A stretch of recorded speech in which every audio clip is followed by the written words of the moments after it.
Good morning to from the United States, and I think good evening to the Philippines, and hello to the rest of the world. I just want to make sure if you can hear me well.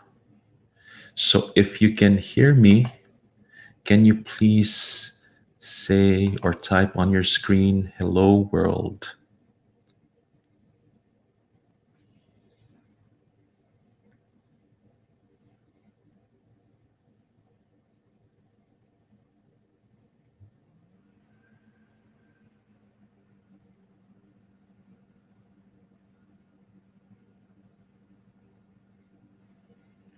Hello.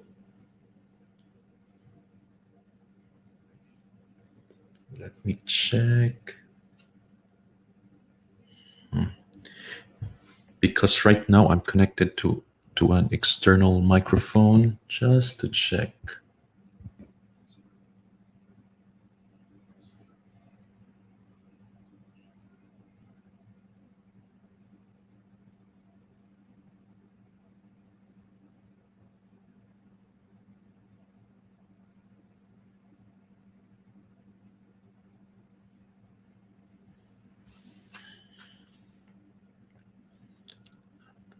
And there is a lag.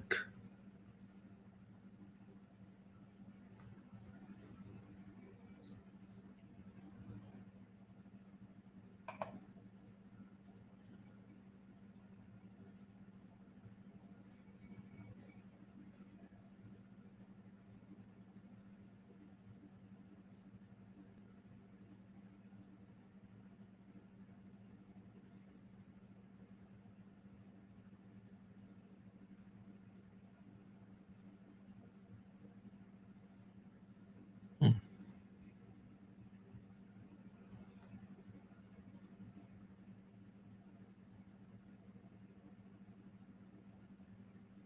Okay, we're experimenting. Hmm.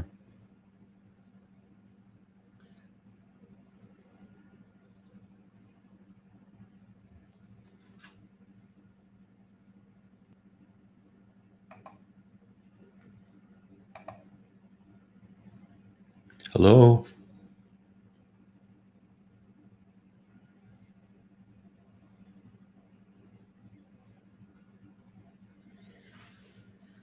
Wow.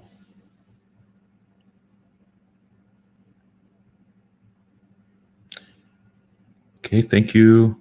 So there is definitely a lag.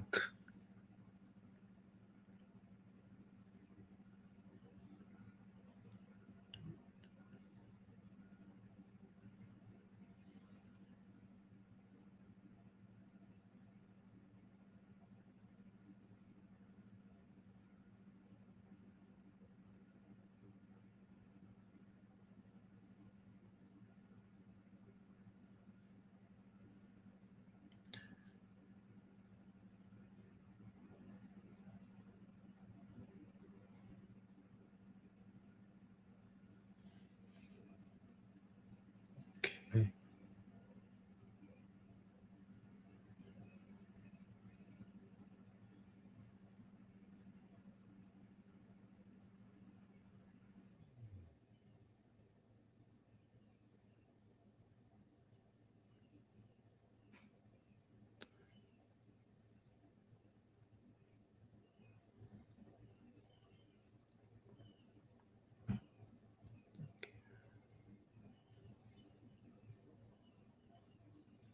So this live stream is for us to review or to go over with the videos that were previously published on this channel. And if you have any questions, please feel free to type your questions and I will be happily to answer them. So just a review um, about the topics that were discussed in this channel. Let us just go through them.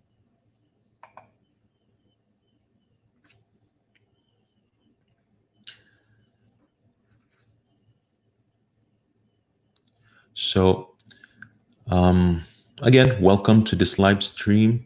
And we are broadcasting on the 27th of June this year. And in the Philippine time, it is 8 p.m. Okay. So these are the topics or the videos that discuss different topics in this channel.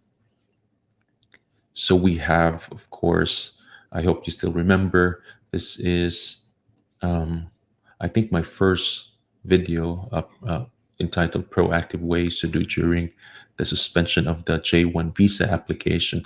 This was about a surprise public advisory from the Commission of Filipino Workers. No, a Commission on of Filipino Overseas. No. It was a public advisory that they are suspending the processes of the J1 visa application in the Philippines. So I discuss in this video what could be your ways or what are the productive ways to do during the suspension in order for you to prepare for a teaching career here in the United States through the J1 visa. And also, we have also discussed about, or the video, I also posted a video entitled Staying Optimistic. So for those who are aspiring to have an international teaching experience here in the United States, I know that it is a sad, a sad development because of the pandemic. There had been, some threats that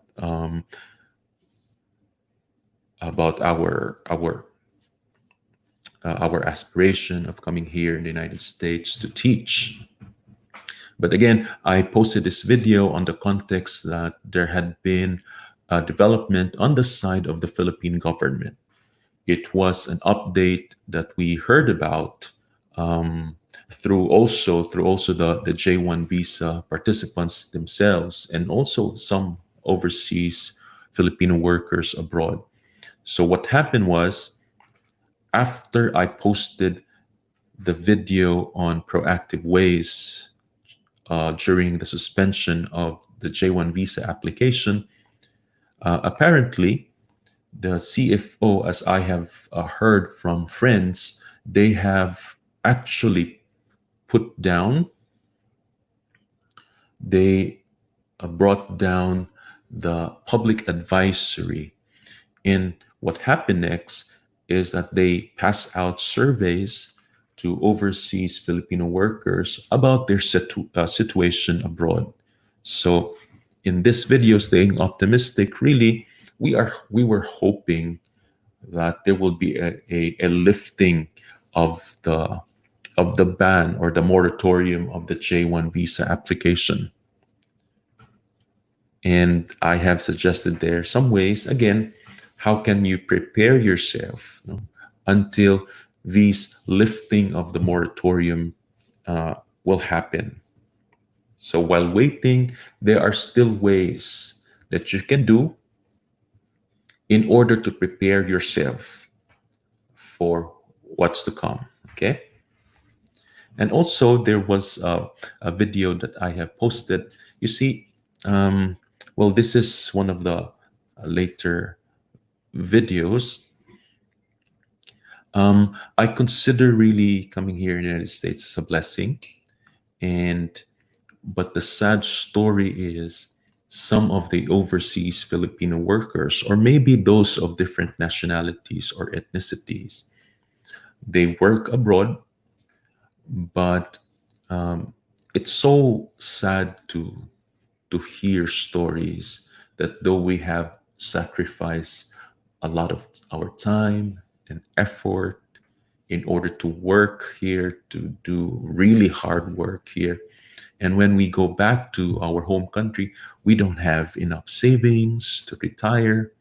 And it's just a sad story. So that is why I have made this, one of the reasons why I made this channel is also to share with you what are some of the tips and strategies that I found effective in this on this matter about money saving while you are working abroad.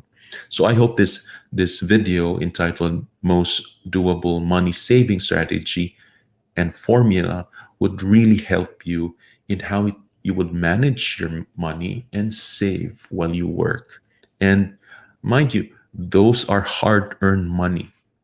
So it's really wise to look for those strategies. And I entitled this as most doable because, according to the financial advisors, this is the strategy that you don't have really to change your lifestyle. It's very doable. And in fact, I said most doable. And I made this video in the context of, uh, let me look for it. There. So I made the previous video entitled Most Doable Money Savings Formula and Strategy because of this video. As right after or after I had posted this video entitled At Least $10,000 Savings in a Year while teaching in the United States of America, many were asking, as I have been managing my money in order to save for a total of $10,000 in a year, they were asking whether I have been eating enough, whether I'm also enjoying life in the United States. Well, I'm telling you, yes. So it's really possible to manage your money, save this much, at least this amount, and still enjoying life in general. Because we only need much and just nudge a bit, and you can really enjoy more, right? The basic idea is really spend within your means. Now, if other people are not comfortable with the idea of managing their money in order to save at least $10,000 savings in a year, that's the reason why that I have made or created a video about the most doable money saving strategy. And just a review, in the most doable money strategy that I have shared with you, it's the formula that says 70, 20, and 10. So salary, in your salary or from your salary, 70% of your salary goes to your expenses, 20% goes immediately to savings, and 10% is for your charitable works. So maybe you have a favorite charity, or it will go to your family, or part of your 70% of your salary goes to supporting your family, right? So again, there are really ways of saving money, right? So as they said, if there is a will, there's a way. So the good thing about not just only me, but other individuals posting videos, sharing money tips, saving, investing, they are all offering options for us, ways for us to adopt. And virtually, in my opinion, there is not a single reason why we can't really save. Okay, unless of course maybe you don't have a source of income. But I'm telling you, whatever is your source of income, how much you're earning, it does not matter how much you really earn. What really matters is how much you save. So again, maybe just to start with the saving behavior or saving habits, you can start with the 70, 20, 10 formula. So always remember 20% goes to your saving. So again, if you have any questions about the video so far at this point, you cannot see the video. Okay, hello, Sir AJ.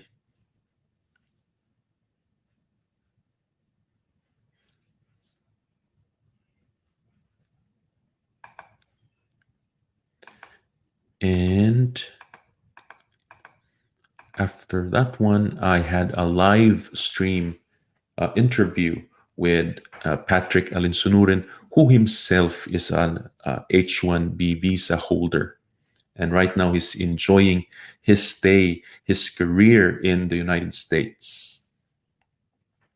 Okay? And he shared with us two important strategies how to to apply for that H1B visa. In fact, actually, he shared with us the strategy of what we can do prior to applying to H1B visa. And my main takeaway there is you have to look for the school and then offer the idea that maybe an H1B visa is the best option for you. And I think my next video to that is this video, addressing some issues and challenges of online learning in the United States. And again, the context of this video is there had been, the pandemic has changed the landscape really. Before, we couldn't imagine online teaching, online learning, because some experts would say that is not a viable option because it removes time for human connection, right? But because of the pandemic, lo and behold, it has been the go-to platform for education. So if you have any question about this, please feel free to ask question. And lastly, my last video so far was the update of Trump. It was about Trump's executive order that suspends non-immigrant visas.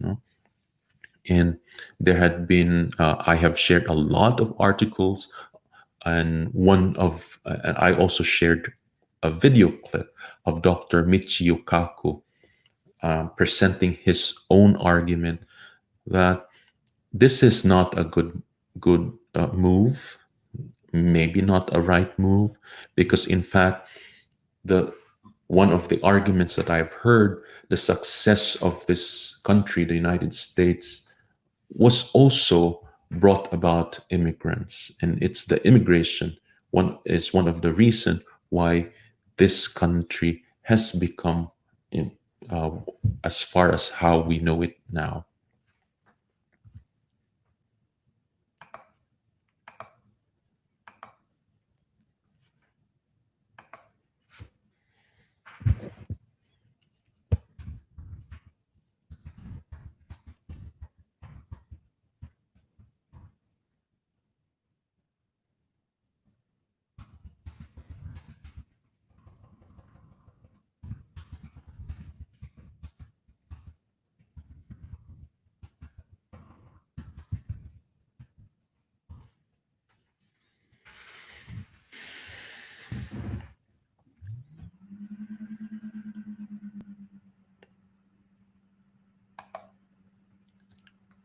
Okay. Oh, thank you so much, Sir AJ, for your comment.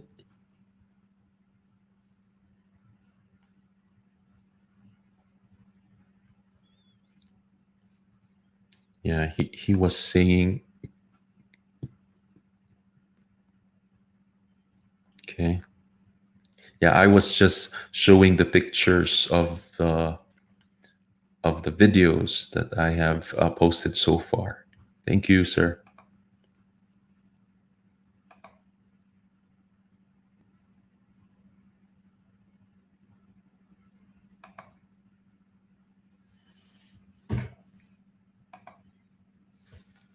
Okay.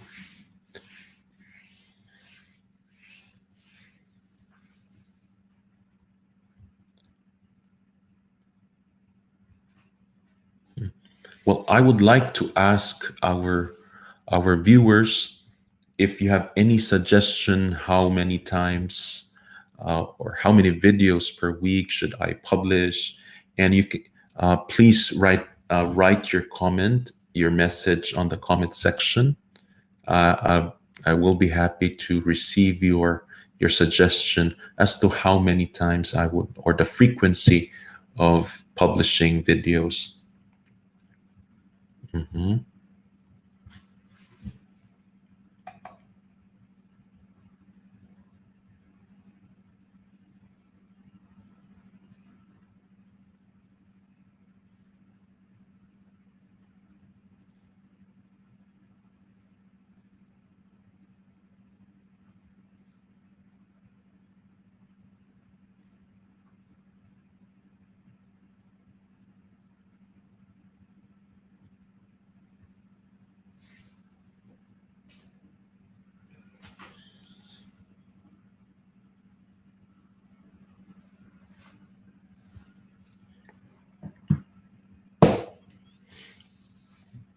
Dun, dun, dun.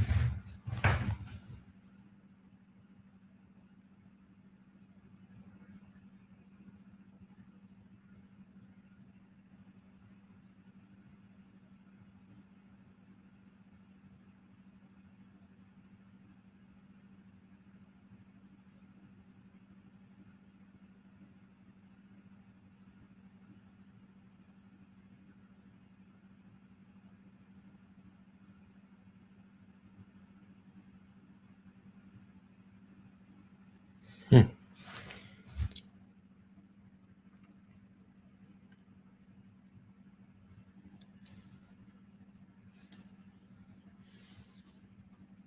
So if there are no other questions,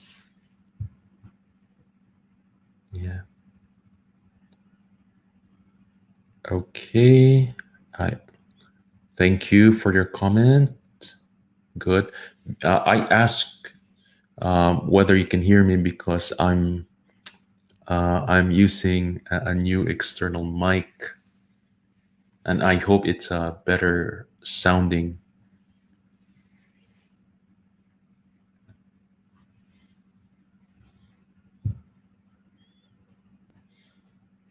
Da, da, da. Oh,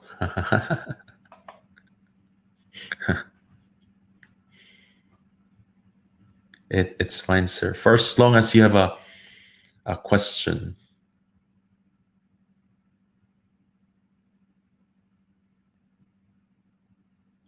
Okay, we have a question from Sir AJ, uh, and it's he's asking for what is your income when you reach there, and how much is your income right now?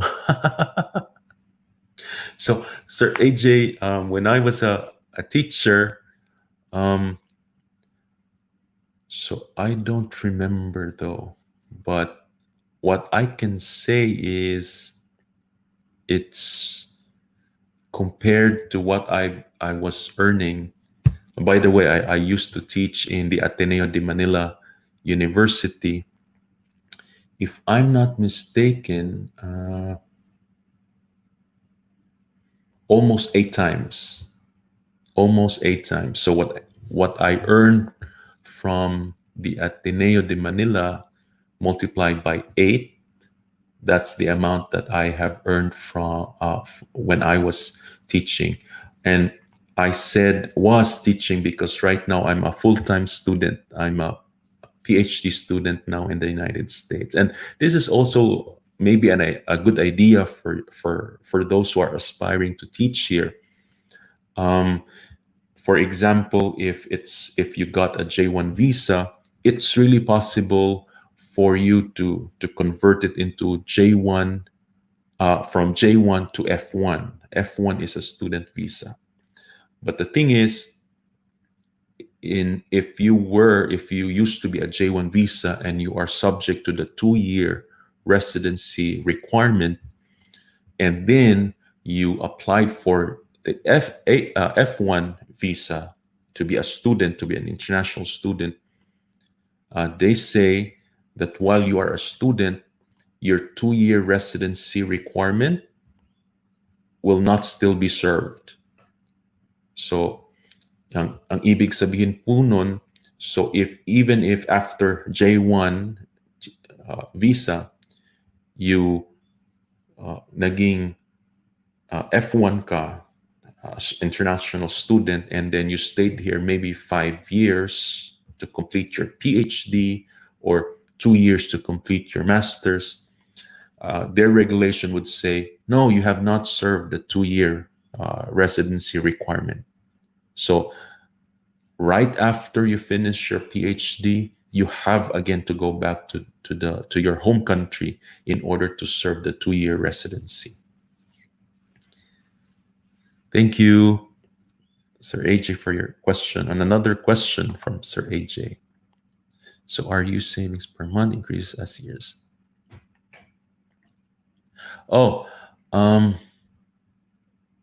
hmm. Oh, I would say yes, but it really depends on your uh, discipline on money and spending, because every year, Sir AJ, your salary will increase every year. And I don't know if the right word for this is there was an issue between the locals and the overseas workers. Because there was a time, well, the locals, the Americans, most of them, because the education here is really expensive, they many of them don't really pursue a grad school. And when the Filipino teachers came to the United States with all their advanced degrees, because compared to the United States, education in the Philippines is really cheaper. So yes, and even if a local or American teacher had more experience, but since we brought in our experience and our advanced degree, many of us, if not most of the Filipino teachers, are earning more than their American counterparts. So there was even a funny story when we were in the lunchroom. No, not this is just a story that I've heard from a co-teacher, a Filipino co-teacher. So teachers gathered in the lunchroom. So one American teacher was saying, "Dang," because he saw the pay stub. On his pay stub, it just he was just earning for that month, I think $800. And the context of that is, yes, maybe they're earning much, but maybe they're also paying some loans, and so they net $800 that month. But on the other hand, my Filipino friend, kind of felt awkward because when she looked at her pay stub, just one paycheck, on that pay stub was the amount of $2,000. And I hope you can see the difference. I mean, the difference is obvious. So as I have really said in my previous videos, it's really a proactive way. Go gather as much experience as you can, because the number of years really count, and bring with you your graduate school. Don't forget to bring your transcript, because the credits will count. And most of the school would raise your salary bracket if you have at least 18 units of grad school. Well, in the United States, they call it 18 credit hours. Okay, so it's really proactive. If Fine if there are suspension with the visa applications, it's really a proactive way to go get a lot of experience and a lot of graduate school units. And if I may share, the highest salary paid to one of the to us Filipinos, I think that there was a teacher, a friend of mine, who finished her master's, and she had some units of PhD. So my goodness, and there, so she ranks number one as the highest paid teacher among the Filipinos, and I won't be surprised if she earned more than the American counterpart. And the second highest, if I'm not mistaken, was a difference of almost maybe $7,000. See, that's a huge difference. And in fact, again, I don't know if this is, if should I call this an issue, when when the locals knew about that many of the Filipino teachers were earning more than the American counterparts. No, they were not complaining, but they suggested to the school district to do something about it. So the district listened to their complaint, or not really complaint, but suggestion. So those teachers who have served in the school at least 5 years will have this X% increase. For 6 years to 10 years, X% increase. Say, for example, maybe 7%. So they leveled out the field, right? Because I think the way I see it, uh, the grad school has more bearing, can really nudge you to a higher salary bracket compared to your experience.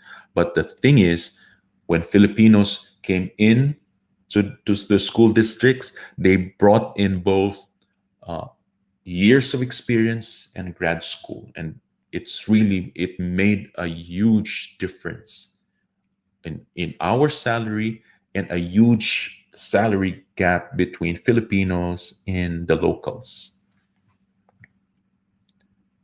Thank you for your question, Sir AJ.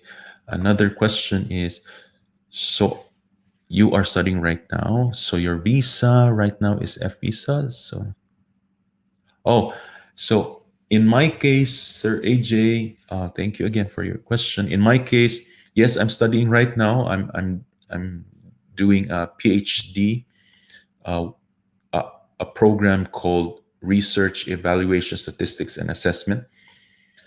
And I got married. So right now, I don't have an F1 visa, but a green card. And and believe it or not, I think they say that the U.S. government give that more importance if you want to change from any kind of visa to green card. So marrying an American citizen, the way I see it, is the fastest way to change your status from a J1 to a green card. And some, I don't recommend this because it has created a stigma. No? What others do, they come here to the United States, and I don't know if they do it on purpose.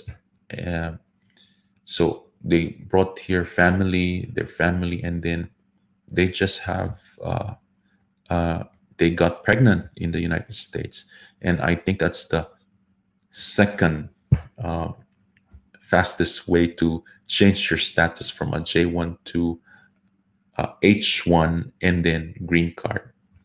Okay, because there are a lot of limitations of the J1 visa. One is, again, the 212E provision, which requires the J1 participant to go back to the home country right after the J1 program. But if there was an instance when she's a lady, got pregnant, and she gave birth here in the United States. So again, the law of the United States is you become a U.S. citizen if you are born here. So in the case of of many ladies of, well, this has happened to many ladies or women, Filipino women, and well, not just Filipino women. So one, they have already a child which was who was born here in the United States. So that child becomes an American, and that is one of the sufficient grounds why you can easily convert or change your status from J1 to H1B. There is a process for that. So, in order for you to remove the 212E provision or to remove the 2-year home country residency provision in your J1 visa, you have to apply for statement of no objection. Okay. And one of the grounds for your statement of no objection to be approved by the Philippine government and by the US government is that you can cite that you have actually an American child. And I think that's really the second fastest way to change your status from J1 to H1B. Okay. I hope that answers your question. Thank you, Sir AJ. Ooh, let us see. So from Sir AJ again, thank you. Tell me about your PhD studies. Are you a scholar? Are you paying for your own studies? How many years will you finish your PhD? Can you study master's PhD while teaching? Any advice? Thanks. Oh, yeah. So most of the scholarships here, okay, are you a scholar? Okay. Technically, I'm not a scholar, but the good thing about studying here in the United States, once you apply online, they will provide you a tab, a box to check most of the time. And it says there, do you want to be considered for a financial assistance or scholarship? You just click on it. And once your application is rolling, they will just communicate with you what's the result. First, they will communicate with you that you have been accepted to the program. And then the second thing that you can ask or they can email to you is that you have been offered a financial assistance. And Sir AJ, most of the time, the scholarship or the financial aid that they will be giving you is not really just like a scholarship that we have in the Philippines, wherein you just study full time and just study. And the notion there is for example, if you are a government scholar in the Philippines, you are being paid by the government to study. That's our concept of scholarship or financial aid. But in the United States, most of the time, your financial aid comes from a part-time job. So in my case, I am a graduate assistant, and that graduate assistant pays for my PhD studies. So I'm not paying anything. Well, I'm paying the biggest amount that I have paid so far is $140 out of the $10,000 per semester. Okay. So it's really a big savings. So if you are applying for a graduate studies here in the United States, just apply, go to their website, and there is a tab there whether you like to be considered for a financial aid. And most of the time, the financial aid comes from comes from your work as a graduate assistant. Okay, as a graduate assistant, you can either be a research assistant. You will be working with a professor to gather data, right? To analyze data.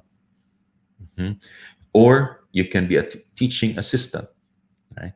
So in my case, I'm as a graduate assistant, I I assist a professor taking attendance, um, grading papers, and the grading of papers is not that I have to check it manually. We are using Scantron, so they have an answer sheet that will just be scanned through the computer. And at the same time, as a graduate assistant, I do tutorials to those students who may want or some clarifications about statistics. So, and also I think what I could say, it is still possible to, you know, some of us non-US citizens would think of the prestigious universities here in the United States. No? It's still possible to get into them, but it's really a tough uh, thing to do. So it's and also I'm surprised, no, that the Americans don't really pay much attention about where you graduated. It does not, from the way I see it, every time I talk about universities, they don't really put too much importance about what school you graduated. It does not add much of a prestige if you graduate from Ivy League compared to a non-Ivy League school. So I'm currently here in Mississippi, so which there is no Ivy League school here. Uh, Also for the reason because my wife is working here in Mississippi, so we could have uh, chosen Carnegie, UPenn, and or Ohio State. So I think my best advice is about school. Look for the program that you're interested in, and then after you have seen which universities offer this program, then that's the time that you will handpick or sort them out which university that you want to be admitted to. And in my case, I like this university because there is a classification which we call R1, the Carnegie classification. They classify the universities based on the research strength, and my university is one of those top universities in that highest rank, joined by Harvard, Yale. Yeah, yeah. So that's a good thing. And also the school ranking, by the way, some would not really pay attention to it because they found out some of them, those top ranking universities, one of the major reasons why they are on that standing, because they have just a lot of funding. And for example, Harvard has a reputation that they have been, since time and memorial, since day one, they have been funded by rich individuals. Yes. So, and it built up, and some schools are not well funded, right? So, I think it's more important really to look for the program which you are interested in.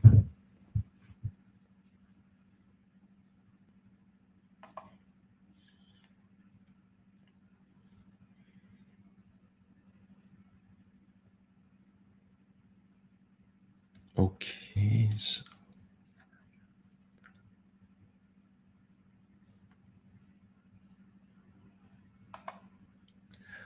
Oh, okay.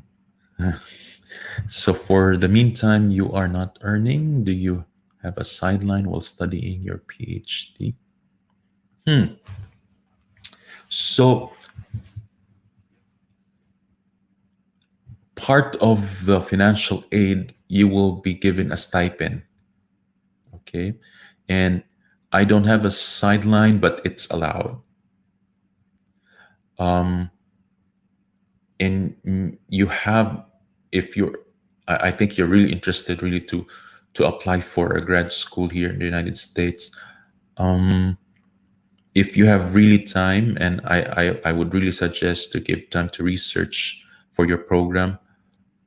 Different programs have different stipend rates, and I must say that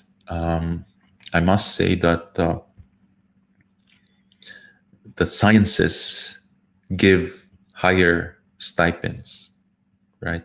So just a side story. I applied for three programs in this universities, in this current university. One was chemistry, it's in the natural science chemistry, the natural science physics, and this one, the which is housed in the School of Education, and it with an emphasis of research, evaluation, statistics, and assessment, right? So I found out, I got admitted to all three programs.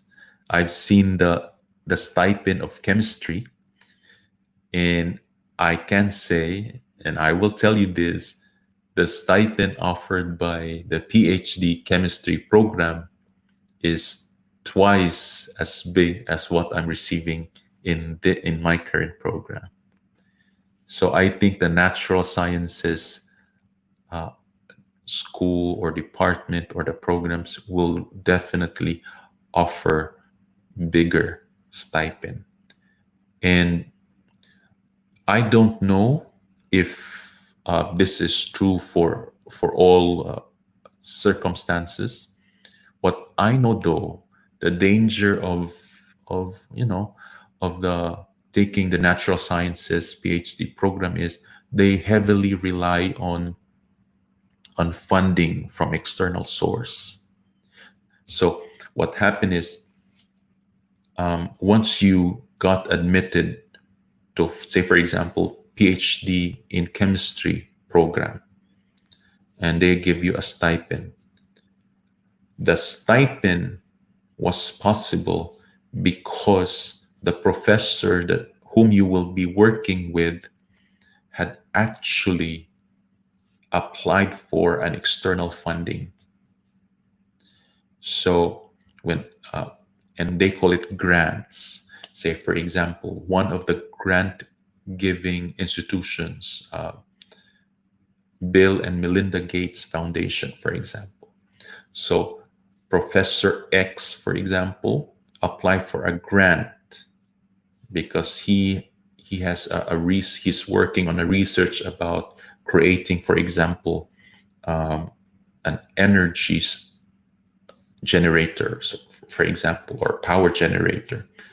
So the foundation will give Professor X a certain amount of funding.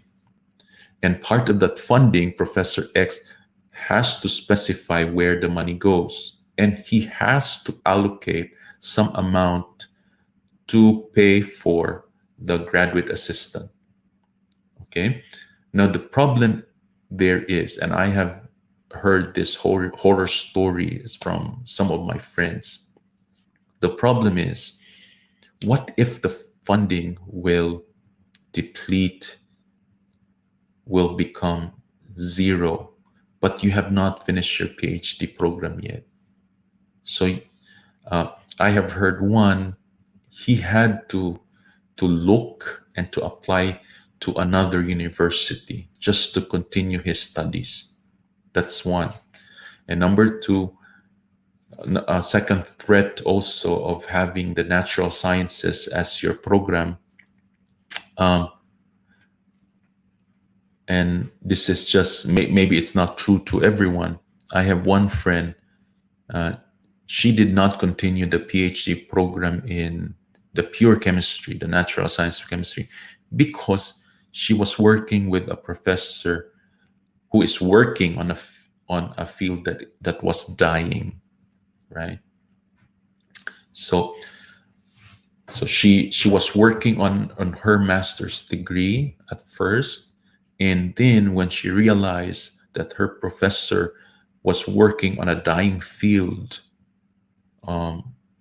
she did not continue or pursue the PhD program in chemistry, but instead she pursued the PhD uh, program in science education, which, and again, this the field of education is really in demand. Not really that I'm saying in demand in the university level. It's really in demand in the K to 12 education, because K to 12 education is mandatory in the United States. So for those who are worried about not finding a job as a teacher here, there are a lot of vacancies in the K to 12 education. So just imagine if you have your master's, your PhD, and your years of teaching experience, you will surely thrive here in the United States. And I'm not so sure, though, it is also possible, I think, to even have hundreds of thousand of $100,000 salary if you have your PhD and your experience. So try to consider that.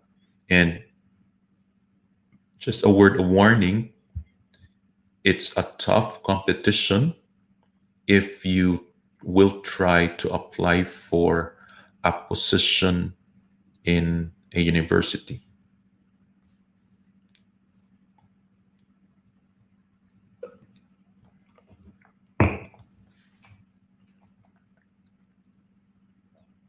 Thank you, Sir AJ. So I highly appreciate your answers. Thank you very much. This is very interesting. This is much better than watching different videos in YouTube about this and that. Thank you.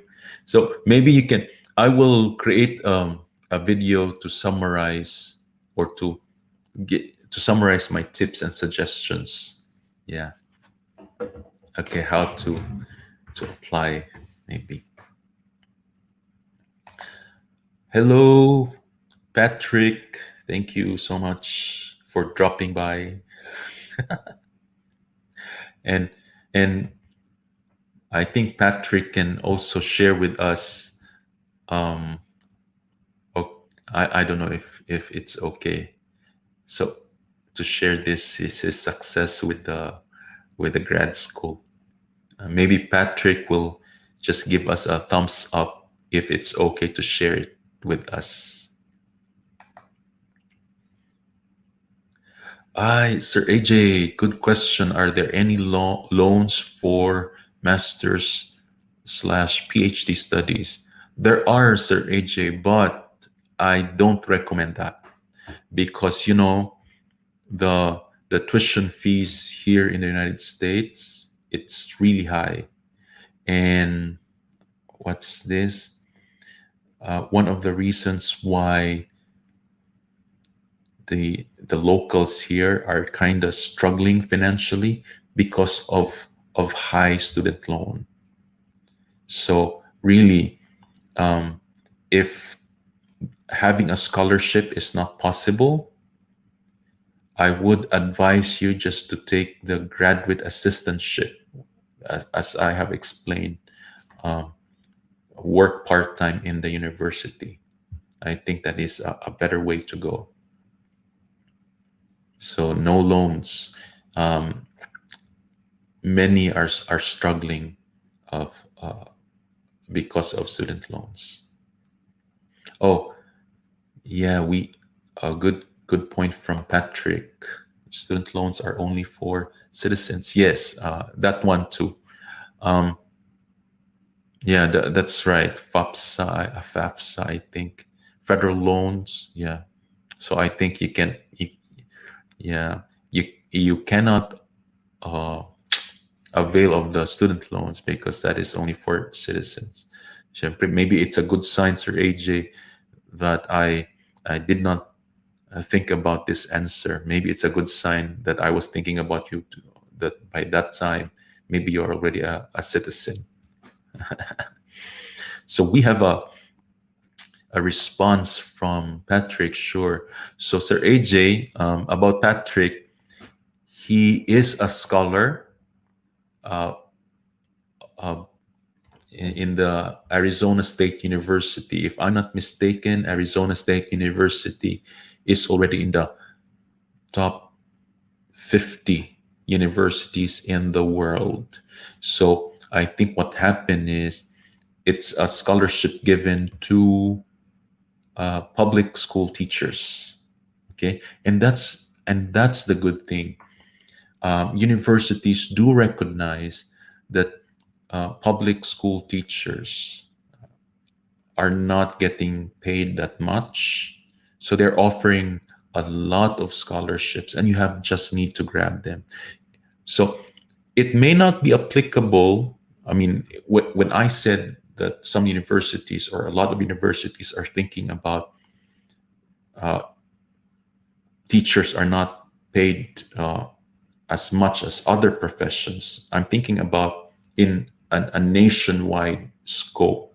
Because if you compare the salary of teachers here in the United States and compare that to other professions, you can really see a huge gap. Well, in fact, some argue that teachers have to be paid way, way more. But in the case of the Filipinos, maybe we find this salary to be enough or maybe more than enough. But to some universities, they're looking at it in a nationwide scope. So they recognize that the salary of teachers in the United States are lower compared to other professions. So they are offering a lot of options for scholarships, of funding. So once you are a teacher here, there are a lot of opportunities really for you.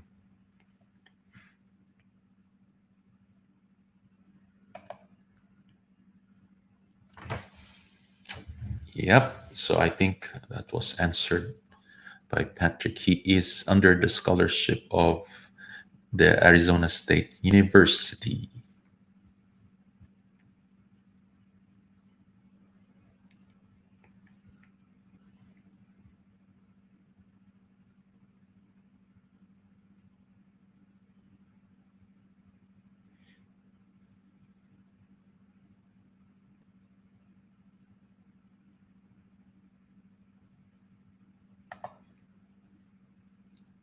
Oh, so in my case, they say the fastest is 3.5 years. But when I got into the program, I've seen my seniors finishing their program on the average of 5 years, which is shorter compared to other PhD programs, especially the natural sciences. I have been emailing back and forth the professor in chemistry before I decided which program to choose. He said that on the average, the fastest really to finish a PhD program in the chemistry is 5. But when I look at the history of their students, many of them are finishing their PhD in chemistry for 7 years. Mhm. So I hope that was clear. And how many years does Sir Pat have to finish his PhD while he is still teaching? I think Patrick is doing a master's degree in natural science. And if I'm not mistaken, he needs to have 18 credit hours, and each subject, each class is worth 3 credit hours. So he just needs to take 6 subjects. And this is the thing: graduate school here in the United States are easy. Not I'm saying that the rigor is low, easy in the sense that um, what's this?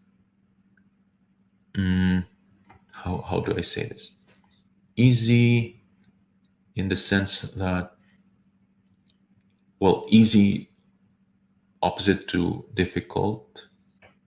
I mean, the logistic, the ease of having a master's degree is easy. Your teachers are very supportive. They don't make the the subject or the class even more difficult than it is. So, and you really feel that the teachers, the student's success is also the success of the teacher.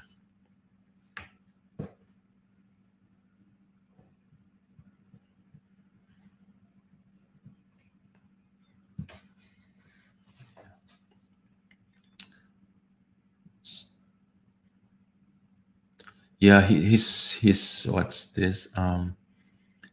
He is completing his master's degree while teaching, and he just needs to have 6 classes in order to complete the 18 credit hours.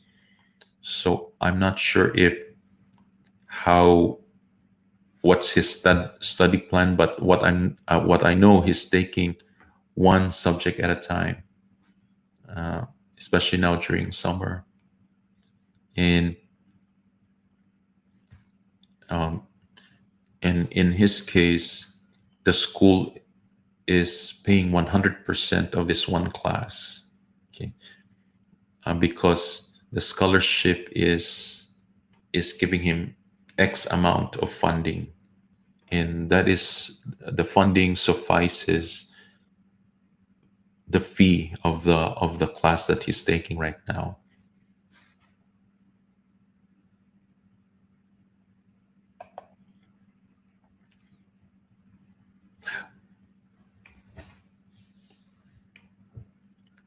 Yeah, I think well, I don't have any experience taking my PhD in the Philippines, but so far I have a very nice experience with my PhD program.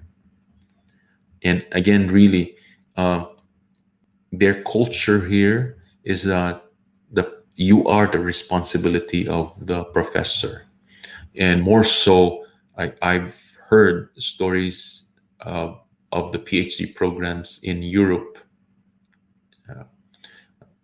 that you are really that is an extreme example that you are really a responsibility of the professor. It is a count against them if you couldn't finish your PhD program.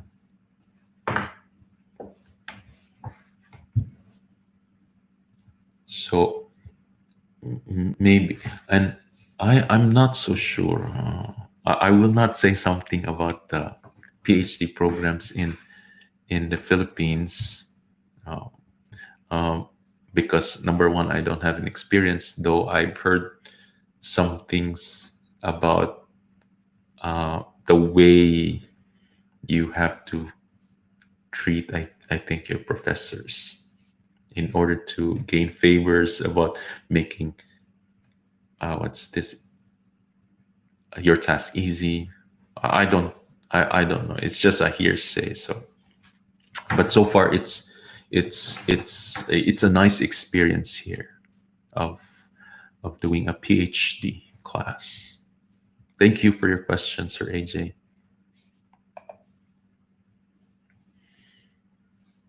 Okay.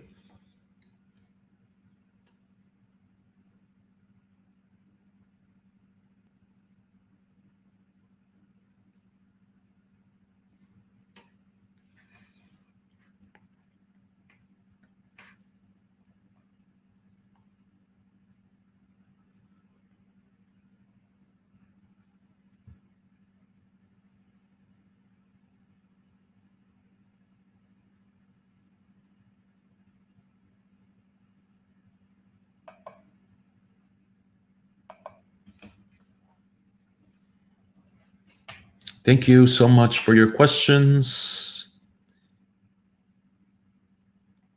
If there are no other questions,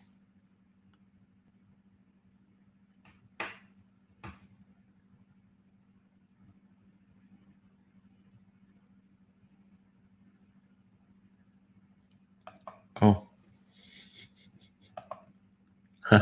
I mean savings topic, not savings account.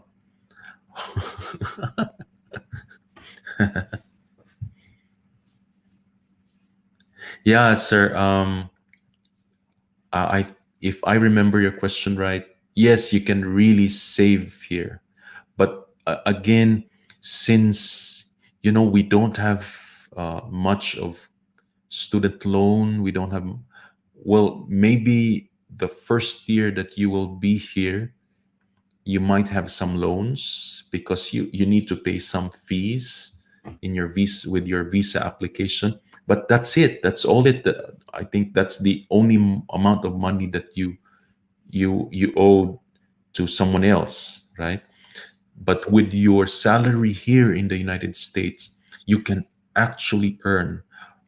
But I would really warn you, in the United States, since you are earning a lot, the stronger the temptation will be for you to spend a lot. In all of the merchandise here, all the products are available and within your reach.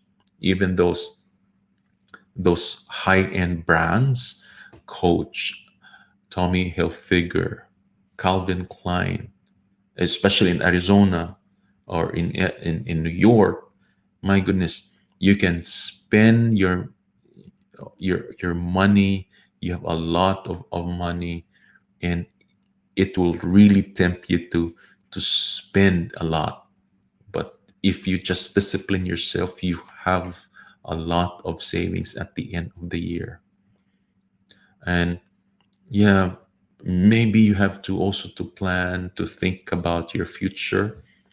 Some One of the reasons why other Filipino teachers couldn't save that much, because they are doing trips here and there, and going to Starbucks, and that's one of the income killers. So a lot, and they would say that in the United States they have the consumerism culture, and yeah, everything here is within reach in terms of buying, and if you just resist the temptation, just buy what you need, or buy for bulk buy in boxes, right? To send products, to send some products or goods home. Maybe that's one way of saving money, just to control yourself. Thank you for your comments.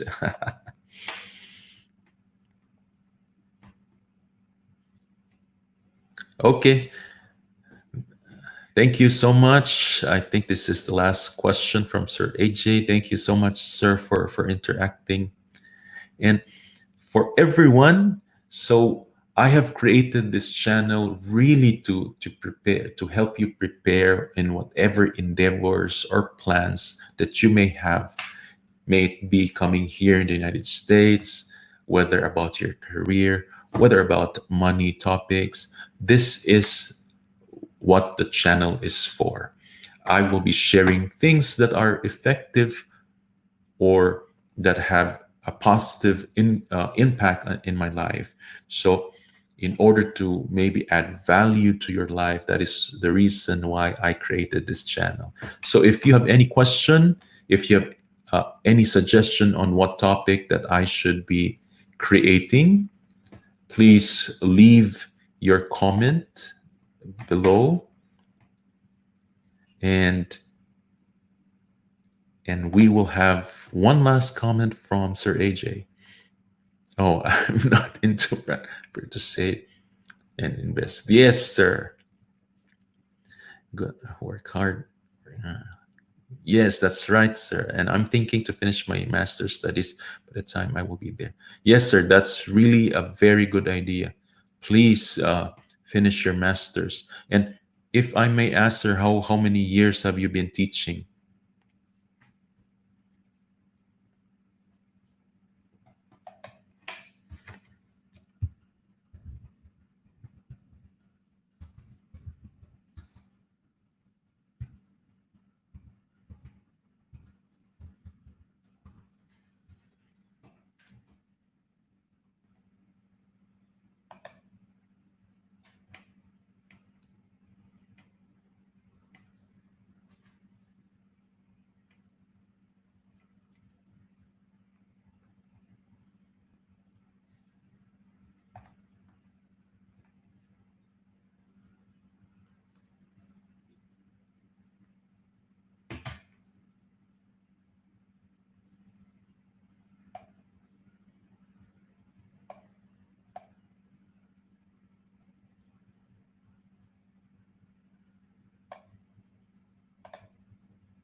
So, yep. So, Sir AJ, for example, I'm let me just share this screen to you. Calling Sir. So, I hope you can see this. You see, um, so this is one of the uh, salary schedule. I hope you can see it, sir. As you can see, the entry level,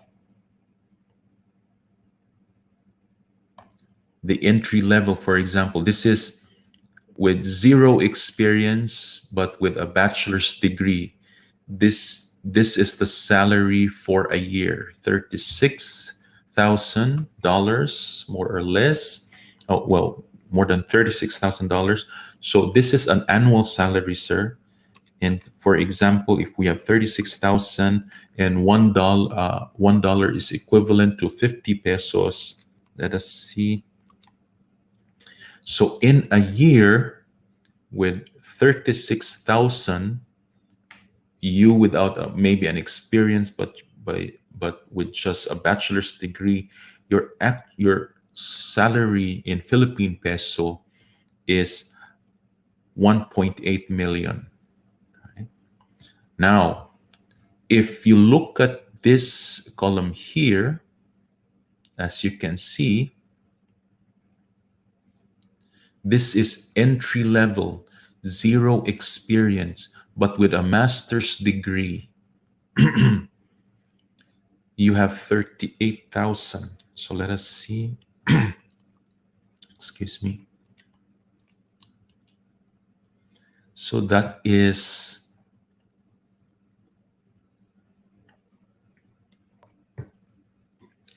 1.9 million. And again, this is zero experience. Okay. So you might be asking, what is 301? This is, I think, performance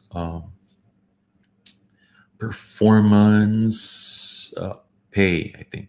So, and also another point here, you see this zero experience, but with a bachelor's degree and 15 units of master's degree. It's 37,000. So as you can see, the leap of the salary. So if you combine both your uh, graduate studies and experience of 12 years, and then maybe you will aim for 50,000 or 65,000. So this is an annual salary, sir. So let me show you another school district, maybe. Let me just stop sharing.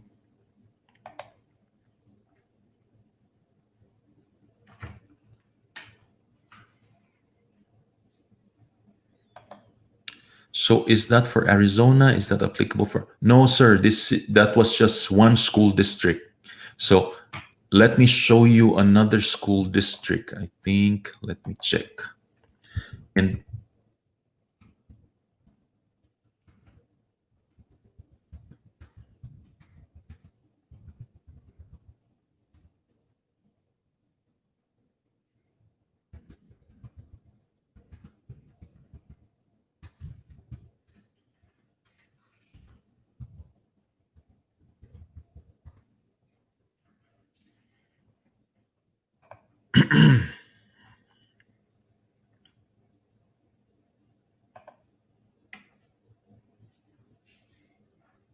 I think this is a good example. So let me share this screen with you, sir.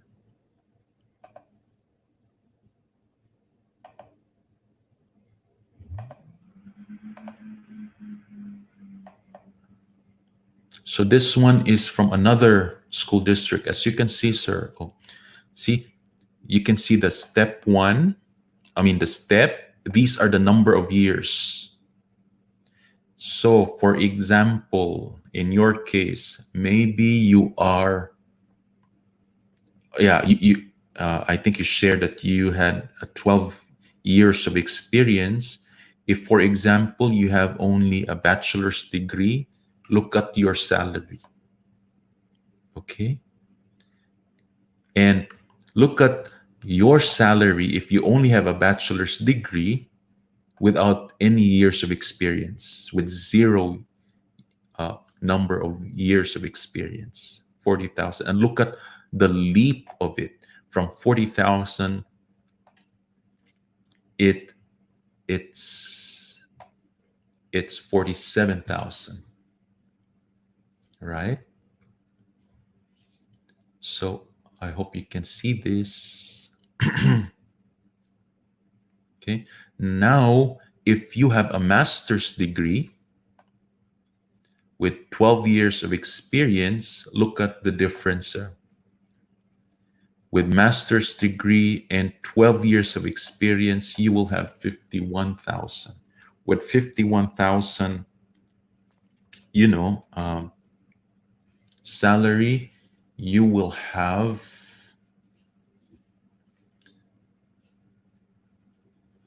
a salary in Philippine peso of almost 2.6 million. And as you can see also in this chart, by the way, we call this as a salary schedule here in the United States.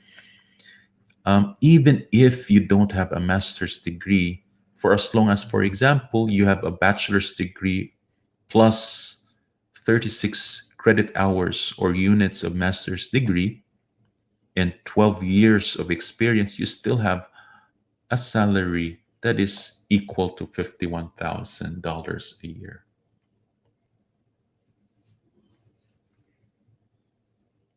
Okay. And as you can see, my goodness, if you have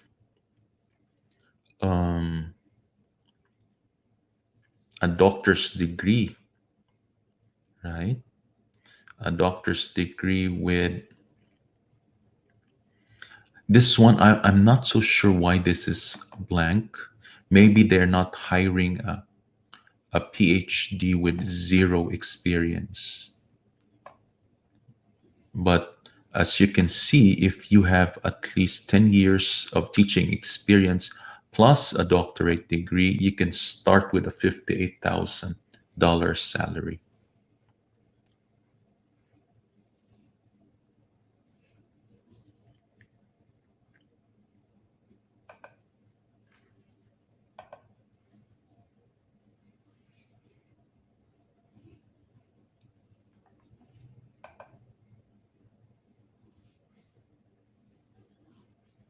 Okay, sir. So again, sir, the last salary schedule that I have shared with you was the salary schedule of a school district still in Arizona.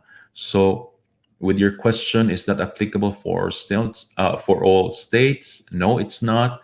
In fact, it is not applicable for every school district. Every school district, sir, has a different salary schedule. So again, as the advice of Patrick, look for or research for those schools and apply for maybe an H1B visa. Okay, so thank you so much, and I thank you all for supporting this channel. Thank you so much. And if you have not subscribed yet, please do subscribe. Click on the bell icon, and I will be so happy to see your comments, your suggestions on the next videos that I will be creating. And maybe if you have a suggestion how frequent I will do the live stream or publishing the video. So please leave your comment below. Thank you so much. God bless you all. And I hope to see all of you, well, at least hope that you will achieve what you have been dreaming for. It may be coming here in the United States or just simply to be successful. Thank you so much, guys. God bless you. And again, in Share Tank, we are just sharing what also matters. Bye. God bless.